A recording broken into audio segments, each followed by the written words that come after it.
খেলা চলছে বিশ্বজুড়ে। ফুটবল ক্রিকেট ছাড়াও খেলার রয়েছে এক দীর্ঘ ফর্দ, শুধু ফলাফল নয়। গত, আজ আর আগামীর খেলাকে প্রেস বক্স থেকে আমরা দেখতে চাই ভিন্ন চোখে, আর সেই দেখাটাই দেখতে পাবেন এখন মাঠে। সঙ্গে আছি শরীফ রওশন। শুরুতেই এক নজরে দেখে নিতে চাই ক্রীড়াঙ্গনের সব গুরুত্বপূর্ণ খবরাখবর। বাংলাদেশের নিরাপত্তা শঙ্কা আমলে না নিয়ে বিশ্বকাপ থেকে বাদ দেওয়া হলেও এবার ভারতেই বিশ্বকাপ আয়োজন নিয়ে জোরে সোরে প্রশ্ন উঠতে শুরু করেছে। পাকিস্তানের গণমাধ্যমের খবর, নিপা ভাইরাস সংক্রমণের কারণে ভারত সফরে আপত্তি জানাতে পারে ক্রিকেটের বড় দুই দেশ ইংল্যান্ড এবং অস্ট্রেলিয়া। অজিতের স্বাস্থ্যমন্ত্রী মার্ক বাটলার জানিয়েছেন, ভারতের নিপা ভাইরাস পরিস্থিতি নিবিড়ভাবে পর্যবেক্ষণ করছে তারা।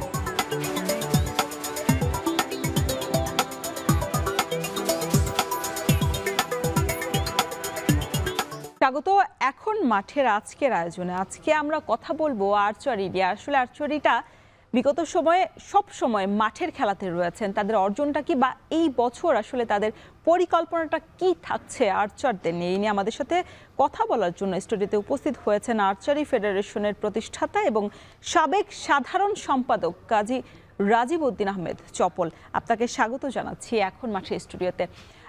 কথা বলছিলাম যে বিগত সময় সব সময় কিন্তু আর্চাররা মাঠে ছিল। আপনাদের যে চেষ্টা বা আপনাদের স্পন্সরশিপ সবকিছু মিলে বেশ একটা মানে বাংলাদেশের অন্য ইভেন্টের থেকে আপনারা এগিয়ে, সেই জায়গায় আপনারা আসলে কতটুকু সফলতা এনে দিয়েছেন বাংলাদেশের লাল সবুজের এই বাংলাদেশের গৌরবত্ব কতটুকু আমরা অর্জন করতে পেরেছি? ধন্যবাদ আপনাকে।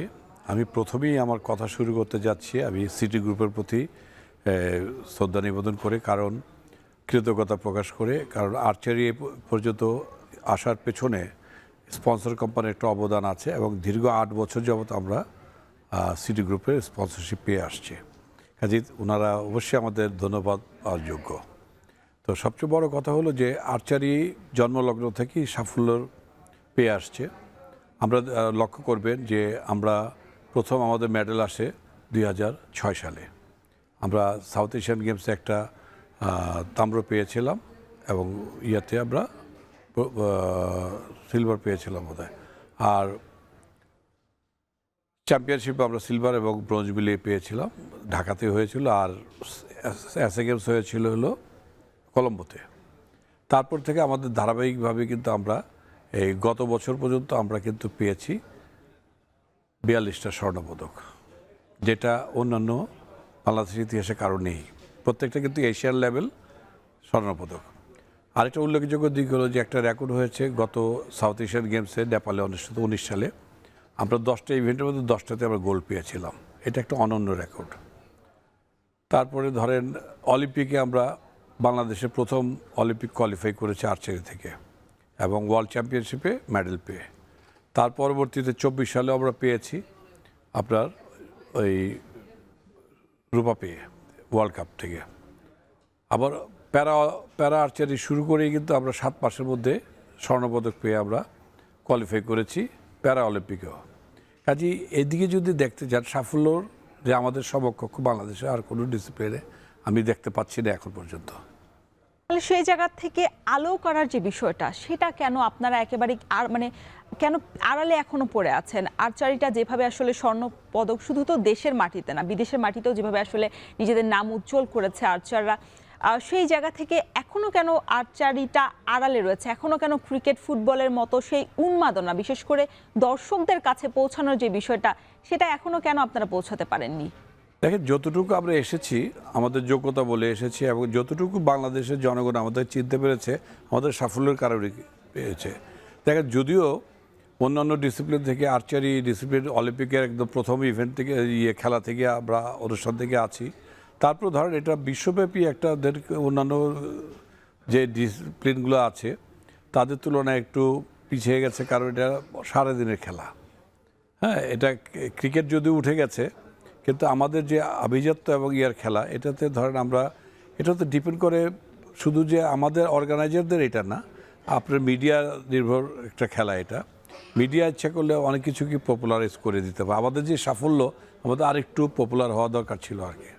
সেটাই বললাম যে আসলে পপুলারটার যে জায়গাটা বা মিডিয়াতে অবশ্যই আমরা তো কভারেজ দেওয়ার চেষ্টা করি, তবে সেই জায়গাটাতে তো আপনাদের আসলে নিশ্চিত করতে হবে যে আপনাদের পরিকল্পনাটা কি হচ্ছে, কিভাবে আপনারা সাজাচ্ছেন। আসলে শুধু তো মিডিয়া কভারেজ না, খেলোয়াড়দের অংশগ্রহণ, আপনাদের পরিকল্পনা সবকিছু মিলিয়ে আসলে সাফল্য বা যে বিষয়টা আসলে সামনের সারিতে আসা সেটা তৈরি হয়।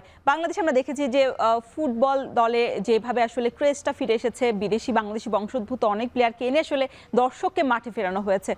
আপনারা সেই জায়গায় তো একটা সময় বেশ মানে ভালো অবস্থানে ছিলেন, বিশেষ করে যখন রোমান সানা বা দিয়া সিদ্দিকী বা রুবেল যারা আছেন তাদের সময় যারা জনপ্রিয় খেলোয়াড় ছিলেন তাদের এক নামেই চিনতেন।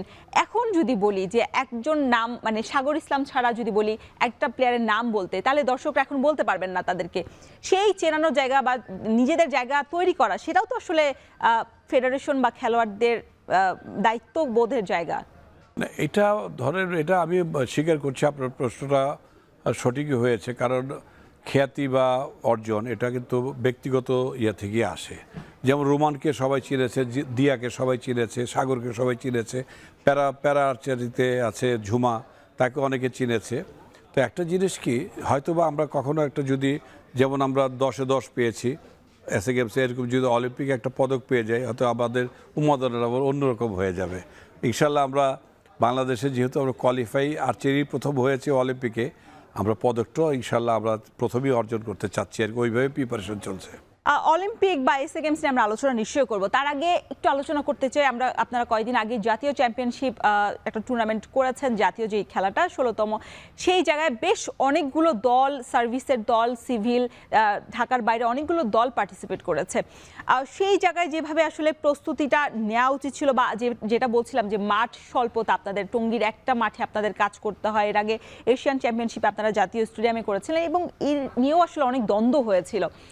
সেই জায়গার যদি বলি এখন মানে আসলে আপনারা কোথায় আছেন, কোন অবস্থানে রয়েছেন, এনইসির সাথে মাঠের বিষয়ে কি কথা বলার কোনো সুযোগ হয়েছে কিনা ইন্টারন্যাশনাল আয়োজনের ক্ষেত্রে? দেশীয় প্রশিক্ষণের জন্য আমাদেরকে ওই আপনার টঙ্গী স্টেডিয়ামটা ওটা আর্চারি ভেন্যু হিসেবে দিয়েছে প্র্যাকটিস করার জন্য, এবং লোকাল চ্যাম্পিয়নশিপগুলো আমরা ওখানেই করে থাকি। আন্তর্জাতিক টুর্নামেন্টের ক্ষেত্রে বিশ্বের কোথাও কিন্তু আর্চারির জন্য নির্দিষ্ট কোনো মাঠ নাই। তারা হয় ক্রিকেট গ্রাউন্ডে খেলে, না হকি গ্রাউন্ডে খেলে, না হয় ফুটবল গ্রাউন্ডে খেলে। এটা পারস্পরিক সমঝোতার মাধ্যমে হয়ে থাকে আর কি। এটা আমাদের দেশেই কেবল একটা ব্যতিক্রম, আমরা কয়েকবারই পেয়েছি। অনেক সময় আমরা খেলতে পারি না ঠিক মতো। তবে আমার মনে এটা অচিরে মাঠের সংখ্যা যখন বেড়ে যাবে, তখন আমাদের অটোমেটিক্যালি আমরা ওই সুযোগটা পেয়ে যাব। কেবল ভাই, মাঠ নিয়ে আপনাদের যে আসলে দুরবস্থা বা যে হাহাকার, সে হাহাকারের কথা আমরা নিশ্চয়ই শুনবো আপনার কাছ থেকে আরো। দর্শক দেখছেন এখন মাঠে। চপল ভাই, কথা বলছিলাম যে মাঠের যে হাহাকার আপনাদের, আসলে বাংলাদেশের যতগুলো মানে প্রতিযোগিতা বলেন বা যতগুলো ইভেন্ট বলেন, সব জায়গাতেই ফুটবল, ক্রিকেট বা শুধু এই দুটো ছাড়া বাকি যারা আছেন তারা কিন্তু নিজেদের আসলে অবকাঠামো যে সংস্কার বা অবকাঠামোর যে স্বল্পতা, সেটা নিয়ে সবসময় তাদের হাহাকার দেখা যায়। কিন্তু আপনাদের তো টঙ্গী একটা মাঠ রয়েছে, একটা বিশাল একটা আকার রয়েছে, সেইটার আসলে উন্নত করার জায়গা বা সুযোগ বা আপনাদের কোনো পরিকল্পনা রয়েছে কিনা আন্তর্জাতিকভাবে সেখানে ম্যাচগুলো করা, যাতে জাতীয় স্টেডিয়ামে এসে আসলে বাফুফের সাথে অনুমতি নিতে না হয়, অ্যাথলেটিক্সের সাথে বসতে না হয়, এই বিতর্কে জড়াতে না হয়? এখানে একটা আপনার ছোট্ট প্রশ্নগত ভুল আছে কি, যে দেখেন টঙ্গীতে আমরা প্রশিক্ষণ করতে পারবো, কিন্তু আন্তর্জাতিক লেভেলের জন্য ওটা কিন্তু আপ টু দ্য মার্ক। আমি সেটাই বলেছি যে এইটা করার জন্য আসলে আপনাদের কোনো পরিকল্পনা এখন আছে কিনা, কারণ আপনারা তো অন্যের দ্বারস্থ হতে হচ্ছে। আমি বলছি আপনাকে উত্তরটা, কারণ এটা একটা ছোট মাঠ, এটাকে আমরা ইচ্ছা করলে আমি 300 বা 200 প্লেয়ার নামাতে পারবো না, বুঝছেন না? আর আন্তর্জাতিক মানে যা যা হওয়া দরকার এটাতে নাই। এটা করে নিলেও আমাদের কোনো লাভ হবে না, কারণ মাঠের প্রস্তুততা কম। এটা যতটুকু ছিল চালিয়ে নেওয়ার মতো, ওইটা আরেকটা গ্যালারি ওদিকে করে ওইটার মানে দৈর্ঘ্যটা কমিয়ে ফেলেছে, যার ফলে ওইটা একটা অবস্ট্রাকশন হিসাবে দাঁড়িয়েছে। যার ফলে এখানে আমাদের আন্তর্জাতিক বড় কোনো টুর্নামেন্ট করা যাবে না। ম্যাক্সিমাম আমরা সাউথ এশিয়ান চ্যাম্পিয়নশিপটা বা ছোটোখাটো কোনো টুর্নামেন্ট আমরা করতে পারবো। আচ্ছা, আপনারা যে সম্প্রতি 30টা দেশকে নিয়ে এশিয়ান চ্যাম্পিয়নশিপ করেছেন, সেটাও আসলে ওই জায়গায় মাঠে হওয়া না। হওয়া সম্ভব না। সেই ক্ষেত্রে আপনাদের কোনো পরিকল্পনা আছে কিনা মাঠ? কারণ আপনাদের এত বছর হয়ে গেছে, বিশেষ করে আপনি অনেকদিন সাধারণ সম্পাদক পদে ছিলেন, মানে কেন হলো না মাঠ? কোন স্বল্পতা বা কোন বাধায় আসলে আপনারা আটকে আছেন? আপনি দেখেন, এটা একটা নতুন ডিসিপ্লিন বাংলাদেশের জন্য। এটা চীনাতেই তো অনেকদিন সময় লেগেছে। যতটুকু আমরা করেছি আমাদের সাফল্য এসেছে বলেই আমরা টঙ্গী স্টেডিয়ামটা পেয়েছি। হ্যাঁ, এটাও পেতাম না। তো মনে করেন এবারও যে মোটামুটি ভালো রেজাল্ট কিন্তু আমাদের ছেলেরা করেছে এশিয়ানে, সেই সুবাদে হয়তো এটা আমাদের নামে পূর্ণাঙ্গ বরাদ্দ চলে আসতেছে। এখন ফ্যাসিলিটিস ডেভেলপমেন্ট করার পরেও আমরা হয়তো ছোটোখাটো টুর্নামেন্টগুলো 10টা 12টা 15টা পর্যন্ত টিম নিয়ে আমরা এখানে খেলাতে পারবো। কিন্তু যখন আন্তর্জাতিক মানে 25-20-এর উপরে টিম উঠে যাবে, তখন এই এশিয়ান লেভেলের চ্যাম্পিয়নশিপগুলো আর এখানে ওই আপনারা কি এনএস থেকে কখনো আসলে নিজেদের হ্যাঁ পরিকল্পনা দিয়েছেন আলোচনা কিনা? হয়েছে, আলোচনা চলছিল। এবং গত সরকারের আমলেও ইয়েতে রাজেন্দ্রপুরের দিকে, ভাওয়ালের দিকে প্রায় 12 একর জমি তারা দেখেছিল, কিন্তু ওইটার উন্নতি এখন ডেভেলপ আমরা কোনো কিছু পাইনি, হয়তো বা ফাইলবন্দি অবস্থায় আছে। তো ওইটা যদি হতো, তা দূরে হলেও আমাদের যদি একটা পূর্ণাঙ্গ জায়গা দিয়ে দেয়, আমরা কিন্তু নিজেরও ইনফ্রাস্ট্রাকচার করে নিতে পারবো। মানে আপনাদের সেই সক্ষমতা রয়েছে, শুধু একটা কিছুটা হলেও জায়গা, আছে। যেমন বাফুফের হচ্ছে আপনার ফিফা এক্সেলেন্স যে সেন্টারটা, সেটার জন্য আসলে জায়গা বরাদ্দ দিয়েছে ক্রীড়া মন্ত্রণালয়। সেরকমই একটা প্রস্তুতি আপনারা নিচ্ছেন কিনা? মানে যদি জায়গাও বরাদ্দ হয়, তাহলে নিজ খরচে বা যেভাবে ওয়ার্ল্ড আর্চারি, যেহেতু আপনি এশিয়ার মধ্যে সভাপতি রয়েছে, নিশ্চয়ই ওই জায়গাটাতে আপনি কাজ করতে পারবেন। এ নিয়ে আরও অনেক প্রশ্ন আছে, অনেক আলোচনা করব, তবে আপনাকে এখানে একটু থামাতে হচ্ছে। দর্শক, সময় হলো একটা বিরতির, ফিরছি একটু পরই।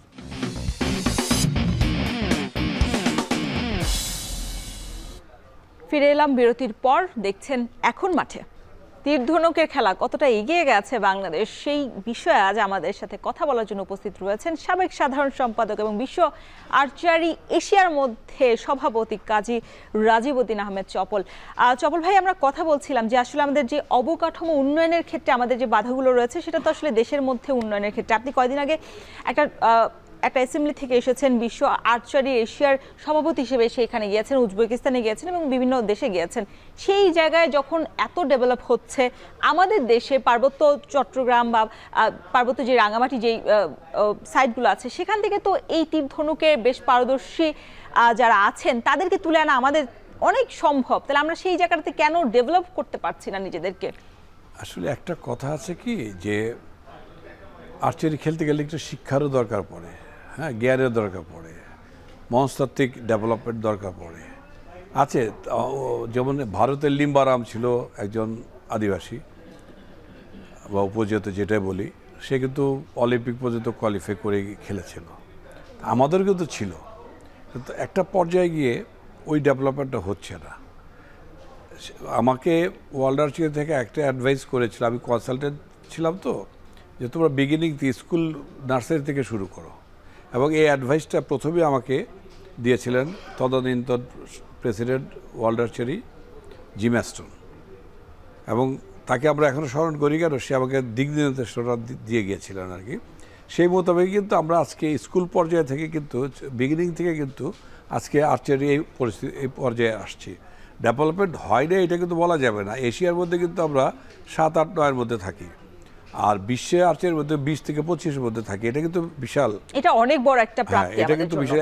আউট অফ 167টা দেশ, 68 বোধহয় হয়ে যাচ্ছে কয়েকদিনের মধ্যে, তার মধ্যে কিন্তু না, বলছিলাম যে উজবেকিস্তান বা অন্য দেশগুলোতে যেভাবে আসলে অবকাঠামোর দিক দিয়ে এগিয়ে গেছে, এনএসসি তো আসলে সবসময় বলে, যুব এবং ক্রীড়া মন্ত্রণালয়, যে আসলে ফলাফল আসলে তারা সবসময় পাশে থাকবেন। এবং যিনি আসিফ নজরুল এসেছেন খুব স্বল্প সময়ের জন্য, তিনিও বলেছেন যে ফুটবল, ক্রিকেট সবসময় যাদের নজরদারি সব ওইখানে বেশি পড়েছে, সেই নজরদারি সরিয়ে যারা আসলে একেবারে আলোর পেছনে আছেন বা সফলতা এনে দেন, তাদের সাথে কাজ করার এবার একটু তারা কাজ করতে চান। সেই কাজটা আসলে কতটুকু মানে করতে পারবে, বা আপনাদের আসলে কতটুকু মানে সুফল আসবে আপনারা পাবেন? মনে করেন আমি এশিয়ান প্রেসিডেন্ট হয়েছি নভেম্বরে, তার মধ্যে দায়িত্ব বুঝে দিয়ে দিতে প্রথম গেলাম আমি উজবেকিস্তানে। ওখানে দেখলাম আমার আইডিয়াটা বেড়ে গেল, কিছু অর্জন করেছি।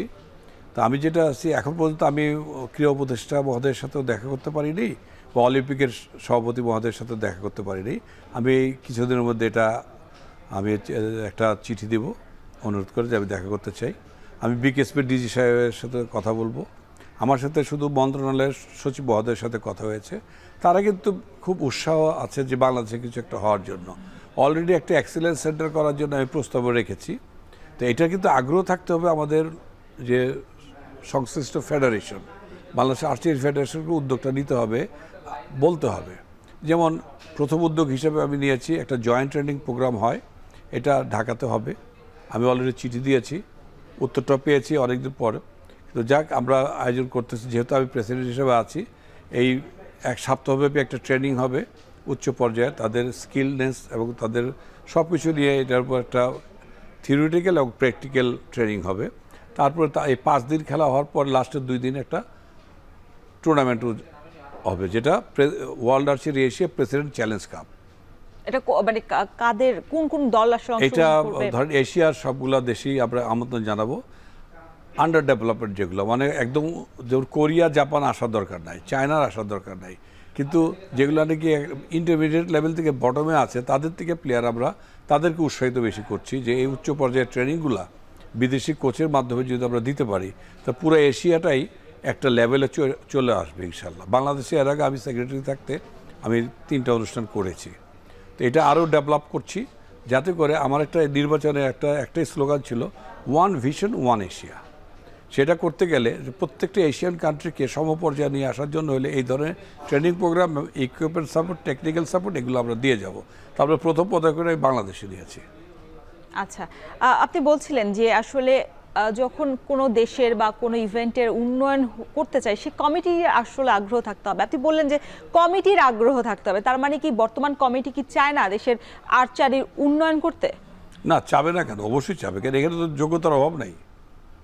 কাজে এটা অবশ্যই চাইতে হবে তাদের। এটা আমি থাকতেও কিন্তু চাইতাম, না চাইলে কিন্তু কোনো কিছু পাওয়া যায় না। হ্যাঁ, চাইতে হবে যে আমি এই জিনিসটা করতে চাই, আপনার কোন ধরনের সহায়তা আমাদেরকে করবেন। আমি এত বড় সুযোগ তো আর আসবে না। আমি তো বাংলাদেশি হিসেবে বাংলাদেশে করতে চাই, বাংলাদেশে আমাকে বলতে হবে আমরা এই জিনিসটা করতে চাই, আমার এই প্ল্যানটা আপনি কতটুকু কী করতে পারবেন। আমি যতটুকু পারি সম্ভব আমি আমার কমিটিকে বলিয়ে, বোর্ড আছে, বোর্ডকে আমি রাজি করাতে পারবো। কিন্তু তার আগে তো চাইতে হবে, প্ল্যানিংটা দিতে হবে। মানে সেই প্ল্যানটাই কি আসলে কমিটির কাছে নেই? কারণ আপনি বিগত সময়ে বের হয়ে গেছেন কমিটিতে, শুরুর দিকে আপনি সম্পাদক পদে নিয়োজিত ছিলেন, তারপরে হঠাৎ করে বের হয়ে গেলেন। দীর্ঘ অনেকগুলো বছর আপনি আসলে সাধারণ সম্পাদক পদে ছিলেন। আপনি আসলে বিশ্ব আর্চারির এশিয়ার যে মহাদেশের মধ্যে আপনি সভাপতি হয়েছেন, সেই জায়গায় বাংলাদেশে আসলে কিভাবে সুফল পাবে? আচ্ছা, সুফল তো অবশ্যই, আমি বললাম না, চাইতে হবে। প্রত্যেকটা প্ল্যান করা আছে, প্রত্যেকটা পলিসি করা আছে, কখন কোনটা হবে, ক্লাব পলিসি আছে, কতটা ক্লাব কিভাবে এন্ট্রি হবে, সব কিছু আছে। সব কিছু আমরা কিন্তু আন্তর্জাতিক আয়ন করতে গেলে আমাদেরকে ভেবে চিনতে প্রত্যেকটা পুঙ্খানুপুঙ্খ পরীক্ষা নিরীক্ষা করে একটা ক্লাবকে অ্যাফিলিয়েশন দিতে হয়। আপনি একটা প্রশ্ন করেছিলেন আমাকে যে এতগুলো ক্লাব খেলেছে, 24 বছরে বেছে বেছে বেছে ক্লাবগুলোকে ধরেন 54টা ক্লাব হইলো, হঠাৎ করে এটা 72টা হয়ে গেল। এই যে ইয়াটা হলো, এটা কিন্তু মেধার সাথে কিন্তু মানানসই হচ্ছে না, বুঝছেন না? গ্র্যাজুয়ালি উঠতে হয়। যেমন আজকে আমরা যে ধারাবাহিকতার ছিল, ধারাবাহিকতা এখন কতটুকু থাকবে একমাত্র যদি কোনো উদ্দেশ্যমূলকভাবে এই ক্লাবগুলো সৃষ্টি না হয়ে থাকে, তাহলে খুব সুন্দরভাবেই ফেডারেশনের কার্যক্রম চলছে আমি বলবো। কারণ প্রত্যেকটা জিনিসের একটা জবাবদিহিতা থাকতে হবে। কোনো ব্যক্তি ইচ্ছায় কোনো কিছু এখানে আমরা কখনই করি নাই, কারণ আমাদের একটা কমিটি আছে, কমিটির ইয়াতে নিয়েই আমাদের মতামত দিয়ে সব কিছু করতে হয়। নিশ্চয়ই চপল ভাই, জবাবদিহিতা যেখানে থাকবে সেখানে কোনো দুর্নীতি বা কোনো অপরাধের কোনো সুযোগ থাকবে না, এবং বিশেষ করে খেলার মধ্যে আসলে এই জায়গাটা সুনিশ্চিত করা একটা কমিটি বা একটা ফেডারেশনে অবশ্যই উচিত বলে আমি মনে করি বা আপনিও মনে করছেন। এই বিষয়ে আরও অনেক আমরা কথা বলবো, বা আর্চারি আসলে সামনে বিশ্বকাপ আছে কয়েকটা, সেই বিশ্বকাপ আসলে আর্চারি কী পরিকল্পনা হওয়া উচিত, এই বিষয়ে আরও অনেক আলোচনা হবে আমাদের। দর্শক, সময় হলো আরও একটা বিরতির, ফিরছে একটু পরেই।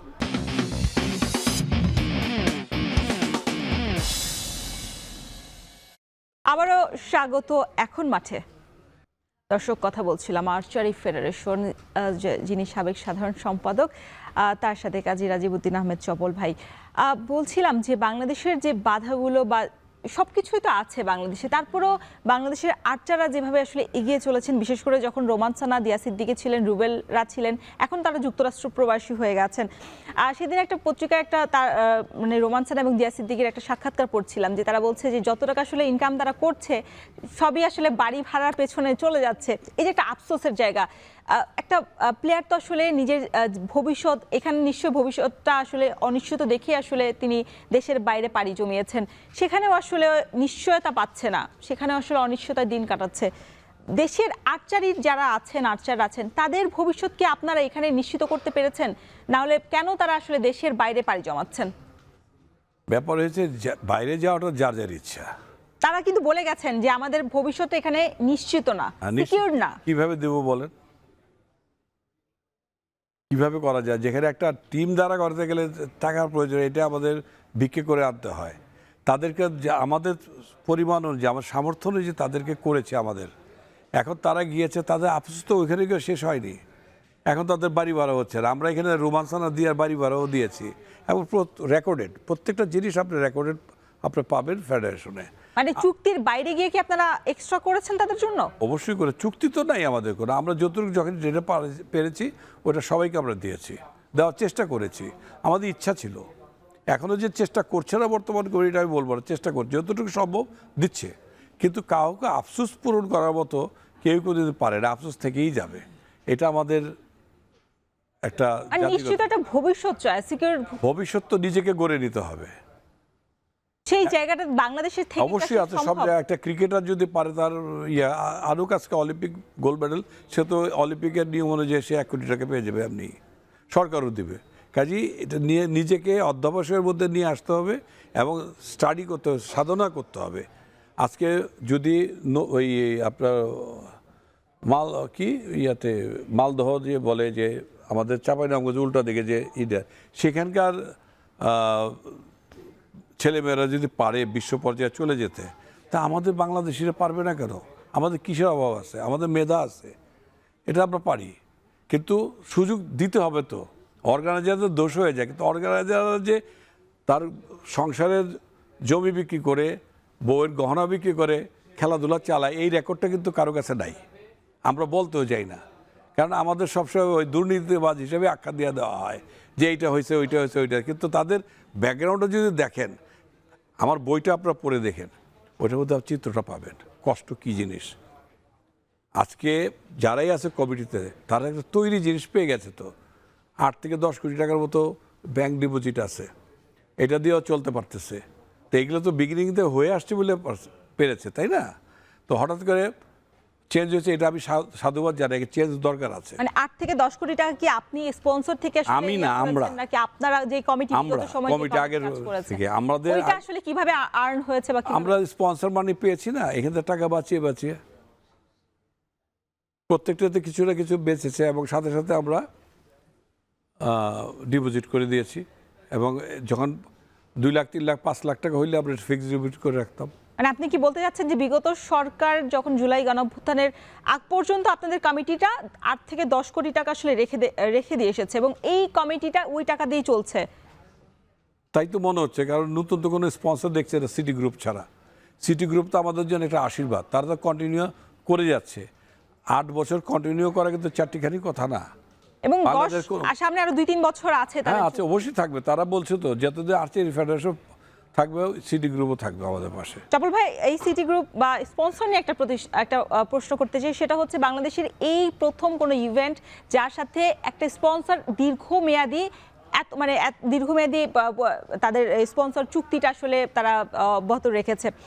এই জায়গাটাতে আসলে মানে আপনারা কি স্পন্সর যেভাবে আসলে দিয়েছে, যখন আপনাদের প্রয়োজন তখন দিয়েছে, সাহায্য করেছে, পাশে থেকেছে, তাদের যেই মানে আক্ষেপটা বা যাদের যে চাটা, সেটা কি আপনারা পূরণ করতে পেরেছেন? বিশেষ করে যখন আমরা অলিম্পিক তো আমাদের জন্য সবচেয়ে বড় আসর, সেই অলিম্পিকে যখন আমরা বারংবার বাছাই পর্ব পর্যন্ত আমরা যেতে পেরেছি, সেটাই আমাদের সর্বোচ্চ। সেই জায়গাটা থেকে আসলে আমাদের অলিম্পিক শিরোপাটা কখনো বা মেডেলটা কখনো আমরা অর্জন করতে পারবো? আমি আপনাকে একটা কথা বলি, তাদের স্বপ্নকে আমরা কিছুটা হলেও পূরণ করতে পেরেছি। আমাদেরকে টার্গেট দেওয়া ছিল 18 সালে যে আমরা 24-এর অলিম্পিকে যেন কোয়ালিফাই করতে পারি। আমরা 20-এই কোয়ালিফাই করে ফেলেছি। তার আগে কিন্তু 10 ইউথ অলিম্পিকে আমরা কোয়ালিফাই করেছি, 12তে খেলেছি, 16তে খেলেছি, 20-এ আমরা কোয়ালিফাই করে আবার গিয়েছি, 24-এ কোয়ালিফাই করেছি। কিন্তু এই যে আমরা কিন্তু আর্লি অর্জন করেছি, আমাদের চেষ্টা আছে, প্রচেষ্টা আছে। স্পন্সর টাকা দেবে কি এমনি এমনি দিবে? তাদেরকে তো আবার রিটার্ন দিতে হবে, তো সেটা আমরা চেষ্টা করি, এখনও করছি। আমরা এখনও বর্তমান কমিটির তো আমি একজন সদস্য আছি, কাজে আমরা চেষ্টা করছি। কাউকে দোষ দিয়ে তো লাভ নাই, কার ব্যর্থতা নাই। আমরা তাদের সুফলটাকে যদি আরেকটু প্যাট্রোনাইজ করি, একদিন পদকও চলে আসবে। আমি তো একটু আগে বলেছি যে যদি পদক আসে, ইনশাল্লাহ আর্চারি থেকে প্রথম পদক চলে আসবে। সেদিকে কঠোর পরিশ্রম দরকার, শুধু অর্গানাইজার না, শুধু ফেডারেশন না, খেলোয়াড়দেরকেও সেদিকে মনোযোগী হইতে হবে। আজকে ইন্ডিয়ার দোলা ব্যানার্জি, রাহুল ব্যানার্জি, তারপর আরও যারা এখনকার আছে, এখন তো ঘন ঘন পরিবর্তন হচ্ছে, তারা যে যদি কোয়ালিফাই করতে, আমরা পারবো না কেন? আমরা মেডেল পাবো না কেন? আমাদেরও পেতে হবে। পাওয়ার দিনক্ষণ চলে আসছে, বেশি দিন অপেক্ষা করতে হবে না। 28-ও পেতে পারেন, আর পরেরটাও পেতে পারেন। আর সামনে তো অলিম্পিক আছে, সেখানে আসলে আপনারা কি করবেন, কি পরিকল্পনা রয়েছে, এগুলো নিয়ে একটু শুনবো, তবে বিরতির পর। আচ্ছা দর্শক, নিচ্ছে আরও একটা বিরতি, ফিরছি একটু পরই।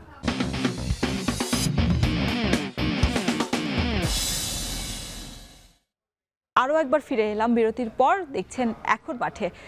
চপল ভাই, যেটা নিয়ে কথা বলছিলাম যে আর্চারি ফেডারেশনে যেভাবে আসলে এগিয়ে চলেছে, বা যারা আর্চাররা এগিয়ে চলেছে, তাদের ভবিষ্যৎ এখন আপনারা মানে আর্চারদের কথা আসলে তারা এখন আসলে নিশ্চয়তা পাচ্ছে না, তারা ভরসাটা পাচ্ছে না। সেখানে চুক্তি একটা যদি এককালীন একটা চুক্তি হয় তাদের সাথে, যেভাবে কোচের সাথে আপনারা চুক্তি করেছেন, সেই চুক্তিটা কি আদৌ সম্ভব কিনা? যদি স্পন্সরের সৌজন্যে বা বরাদ দিয়ে আসলে আপনারা সারা বছরই তাদের ক্যাম্পে রাখার চেষ্টা করেন, তারপর যদি চুক্তিটা থাকে একটা বেতন ভিত্তিক আর্চাররা মানে হয়ে থাকেন বেতনের অধীনে, সেই জায়গাটা আসলে সম্ভব কিনা এখনো? সবই সম্ভব, ইচ্ছা শক্তিটা হলো বড় কথা। আমরা যখন দিয়েছি পারফরমেন্স বোনাস হিসেবে দিতাম, প্রতি মাসে একটা বিগিনারও পাইতো, টপ আর্চারও পাইতো। তাদের পারফরমেন্স অনুযায়ী কোচ নির্ধারণ করতো কাকে কত টাকা দেওয়া যায়, ওইভাবে আমরা দিয়ে দিতাম। এবং আমি আমাদের সময় একটা জিনিস আমি দেখেছি, এখনও আমি কমিটিতে আছি, হ্যাঁ, হয়তো তখন একটা মুখ্য ভূমিকা ছিল, কোচকে বলতাম যে তুমি সিলেকশন করো, টিম গঠন তুমি করবা, তোমার উপর আমাদের কোনো হস্তক্ষেপ। কোচকে জিজ্ঞেস করে দেখতে পারেন কোনো রকম আমরা তার উপর মেন্টাল কোনো কিছু করেছি কিনা, না, অসম্ভব। আমরা বলেছি তুমি, আমাদের একটা নীতিমালা ছিল কে কত টাকা পাবে পারফরমেন্স ধরে, এবং ওইভাবে পাইতো। আপনি জাতীয় চ্যাম্পিয়নশিপের কথা বলতেছে, ওইখানে আমরা প্রাইজ মানি হয়তো সংখ্যা কম ছিল, 50,000 টাকা দিতে পারি নাই, এবার আপনারা 50,000 দিয়েছেন প্রথমবারের মতো, টাকা আছে, 25,000 দিয়েছেন, এবং যারা আছে দিচ্ছে ব্রোঞ্জ তাদেরকে 10,000। ব্যাপারে আমাদের কারো কোনো আপত্তি নেই, আমরা খুশি হয়েছি যে সংখ্যাটা বেড়েছে, অঙ্কটা বেড়েছে।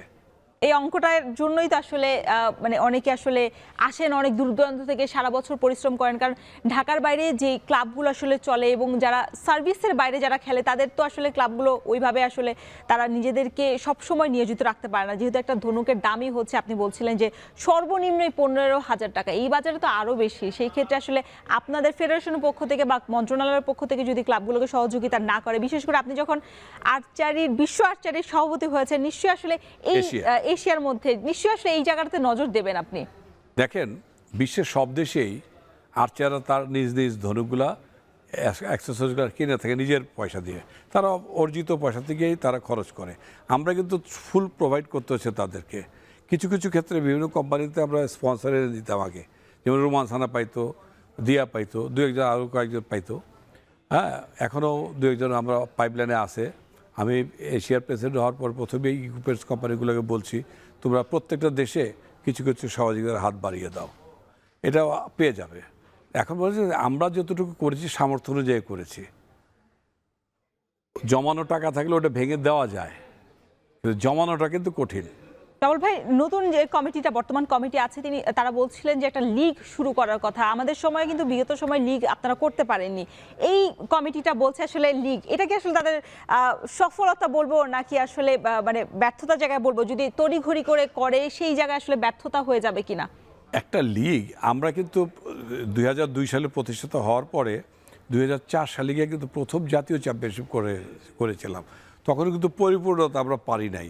এরপর কিন্তু মাঝে মধ্যে থেমে গেছে, কারণ আয়োজন করার যে প্রিপারেশনটা আমরা নিয়েছি, জ্ঞান অর্জন করেছি, তারপর একটা জিনিস করেছি। লিগটা কিন্তু কথার কথা কেউ যদি বলে ফেলে সেটা বলতে পারে, কিন্তু একটা লিগ করা মানে তার হোমওয়ার্ক করতে হবে, গ্রাউন্ড ওয়ার্ক করতে হবে, সব কিছু দেখে চিন্তা ভাবনা করে তাকে এগোতে হবে কারা কোন মানের খেলোয়াড়রা খেলবে।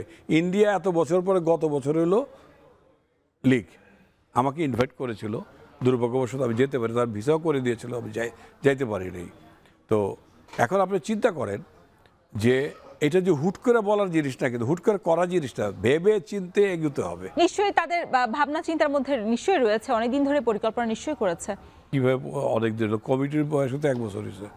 1 বছরও কি আসলে যথেষ্ট না একটা পরিকল্পনা করার জন্য? না, আপনি আমাদের পেপার ওয়ার্কগুলি দেখেন, ফেডারেশন আসেন, যদি তারা সজ্ঞানে আপনাদের দেখায়, হ্যাঁ, তাহলে আমরা দেখতে পাবো। আমাদের আপনারা কি কখনো উদ্যোগ নিয়েছিলেন এই অনেকবারই লিগটা হওয়ার, কেন পারেননি? অ্যাকচুয়ালি আর চাইতে লিগটা আপনি কিভাবে খেলবেন? লিগ কিন্তু এক জিনিস না। লিগ মানে ক্লাব, এখানে আমাদের বোঝায় যেটা যে ক্লাবগুলা লিগ খেলবে আর জেলাগুলা জাতীয় খেলে, এটা না। লিগের মর্মার্থ অন্য জিনিস। আর চাইতে লিগের প্রথা কই, শুটিংয়ে তো লিগ হয় না, কোথাও আপনি ক্লাব লিগ পাবেন না, তো ক্লাব টুর্নামেন্ট পাবেন, ক্লাব লিগ না। আপনি এটার ব্যাপকতা অনেক, আপনাকে বুঝতে হবে। আমি একটা প্রস্তাব করে ফেললাম, আমি বললাম এটা করব, বলা আর করার মধ্যে অনেক ডিস্টেন্স। আপনার বাস্তবধর্মী চিন্তা ভাবনা করতে হবে, যেটাই করে বাস্তবধর্মী।